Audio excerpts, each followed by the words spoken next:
Assalamualaikum warahmatullahi wabarakatuh. Waalaikumsalam warahmatullahi wabarakatuh.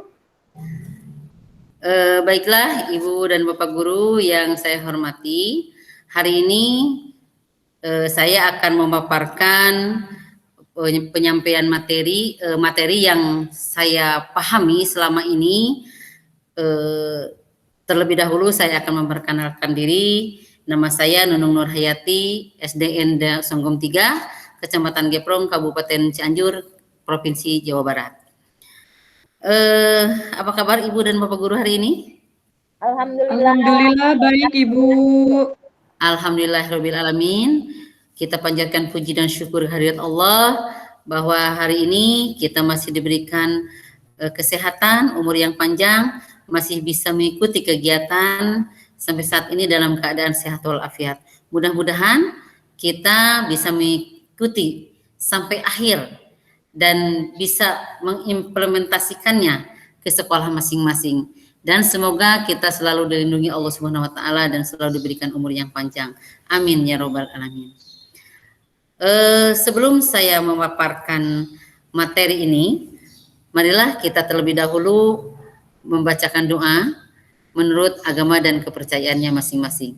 Berdoa mulai. Bismillah.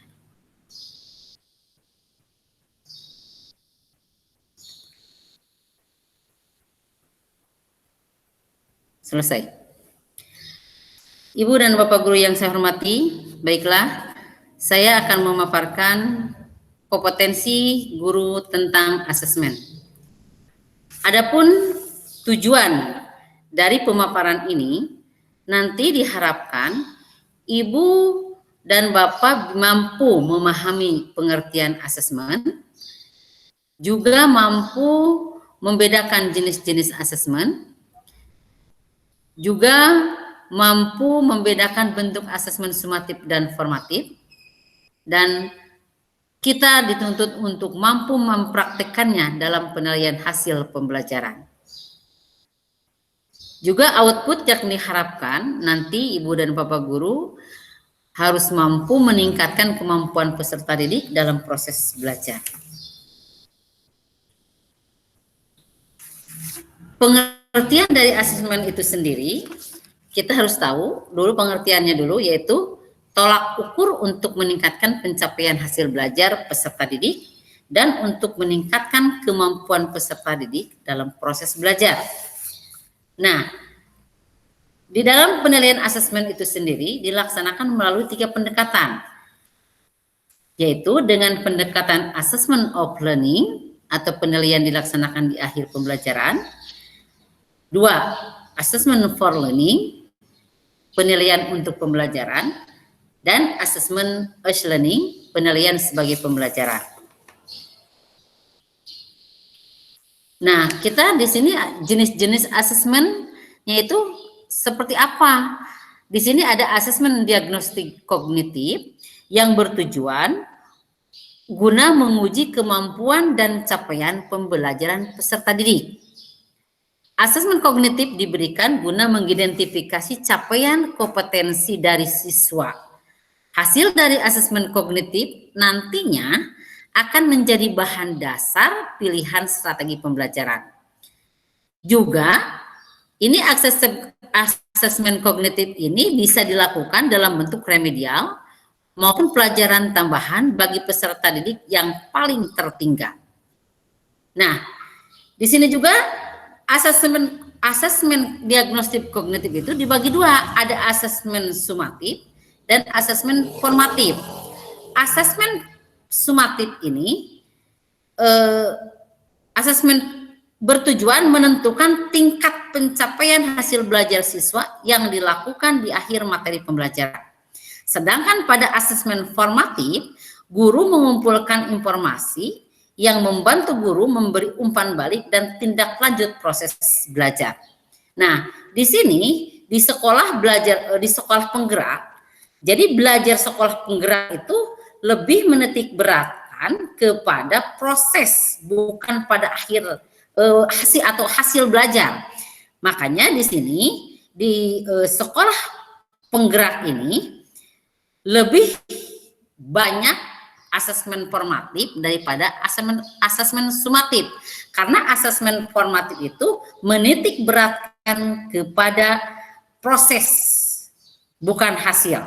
Nah, sedangkan kalau sebelumnya yang sudah kita laksanakan, pemahaman saya, di dalam asesmen itu sebetulnya kita itu sudah melakukan, hanya mungkin di sini yang membedakan hanya istilah saja.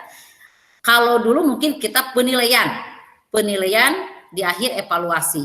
Yang kita titik beratkan di penilaian itu, kita mengukur kemampuan anak sejauh mana daya serap anak terhadap penyampaian materi kita. Nah, kalau di sini justru sebaliknya, di dalam proses yang titik beratkan itu di dalam proses. Nah, di sini bentuk asesmen formatif dan sumatif itu ada tertulis dan tidak tertulis.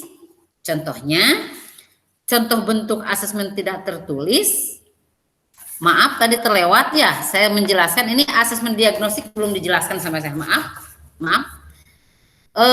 Asesmen diagnostik ini bertujuan guna mengukur aspek fisiologis dan kondisi emosional dari peserta didik. Juga asesmen kognitif ini lebih menekankan pada kesejahteraan fisiologi dan emosi siswa. Asesmen kognitif itu dilakukan guna menilai aktivitas dari peserta didik selama belajar di rumah dengan tetap memperhatikan kondisi setiap keluarganya. Nah, di sini ada bentuk asesmen formatif dan sumatif. Ada tertulis dan tidak tertulis. Contoh bentuk yang tidak tertulis di sini seperti diskusi, drama, ya, produk, presentase dan tes lisan dan tanya jawab. Contoh bentuk asesmen tertulis seperti refleksi, jurnal, esai, poster dan tes tertulis. Nah, mungkin yang saya pahami sampai saat ini tentang asesmen itu seperti itu. Kurang lebihnya mohon maaf karena keterbatasan daya tangkap saya mungkin sebagai peserta diklat yang standar ya, daya tangkapnya yang disampaikan seperti itu. Barangkali di sini ada yang kurang paham bagi Ibu dan Bapak, silahkan kalau mau bertanya, Ibu dan Bapak boleh bertanya kepada saya. Mungkin pertanyaannya kalau saya bisa dijawab, kalau tidak nanti saya akan bertanya langsung ke instruktur. Silahkan Bu. Ya, ada yang bertanya? Ya. Oh boleh. Siapa nih, Bu Aas? Ya. Bukan. Oh ya. Silahkan Bu. Ini tentang asesmen yang diagnostik non kognitif itu apa contohnya, misalnya contohnya yang bisa dicontohkan nggak sama Ibu, contohnya seperti apa? Terima kasih Bu. Ya, sama-sama Ibu, terima kasih Ibu Aas. Wah, hebat pertanyaannya. Tadi saya belum menjelaskan ya, ini terima kasih Bu Aas. Jadi saya mengingatkan kepada saya, ini asesmen non kognitif ini menekankan pada kesejahteraan fisiologi ya Bu, fisiologi dan sosial emosi. Jadi bentuk pertanyaannya bukan ya bentuk secara kejiwaan pada dirinya. Contohnya seperti ini Bu, apa kabar hari ini anak-anak? Nah, juga bisa menanyakan bagaimana perasaan kamu ketika sekarang belajar di rumah, itu tentang kejiwaan anak Bu. Mungkin contohnya masih banyak ya, contohnya mungkin itu salah satu contoh. Bisa dipahami nggak Bu? Ya, tentang keadaan siswa di rumah mungkin ya, belajar di rumah. Oke, ya, betul. Lebih menekankan kepada emosional, kondisi emosionalnya Bu. Ya. Terima kasih Bu. Sama-sama Ibu, kalau kurang puas nanti kita diskusi lagi ya Bu ya. Siap, Bu. Ada lagi pertanyaannya? Cukup Bu, cukup hanya itu. Oh, alhamdulillah. Ibu Dila mau bertanya? Cukup Bu, pemaparannya sudah bisa dimengerti. Alhamdulillahirabbil alamin. Mungkin kalau tidak ada pertanyaan lagi, saya akan tutup. Mohon maaf apabila paparan saya kurang begitu jelas. Mungkin ini hanya keterbatasan saya dalam menerima pemahaman materi. Mohon maaf sekali lagi, mohon maaf yang sebesar-besarnya bila ada kata-kata yang kurang pantas dan menyinggung perasaan ibu dan bapak. Sekali lagi saya minta maaf yang sebesar-besarnya. Mungkin paparan saya sekian. Wabillahi taufiq wal hidayah. Wassalamualaikum warahmatullahi wabarakatuh. Waalaikumsalam warahmatullahi wabarakatuh. Terima kasih Ibu. Terima kasih Bu. Sama-sama.